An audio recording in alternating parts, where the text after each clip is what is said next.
ابو جحیفہ وہب بن عبداللہ سے روایت ہے کہ میں نے رسول اللہ صلی اللہ علیہ وسلم کو ایک سرخ چمڑے کے خیمے میں دیکھا، اور میں نے یہ بھی دیکھا کہ بلال رضی اللہ تعالی عنہ حضور صلی اللہ علیہ وسلم کو وضو کرا رہے ہیں، اور ہر شخص آپ کے وضو کا پانی حاصل کرنے کے لیے ایک دوسرے سے آگے بڑھنے کی کوشش کر رہا ہے۔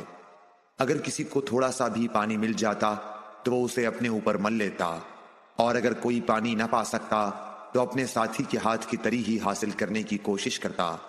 پھر میں نے بلال رضی اللہ تعالی عنہ کو دیکھا کہ انہوں نے اپنی ایک برچھی اٹھائی جس کے نیچے لوہے کا پھل لگا ہوا تھا، اور اسے انہوں نے گاڑ دیا۔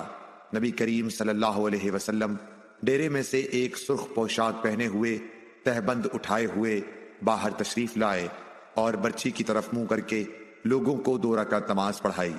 میں نے دیکھا کہ آدمی اور جانور برچھی کے پرے سے گزر رہے تھے۔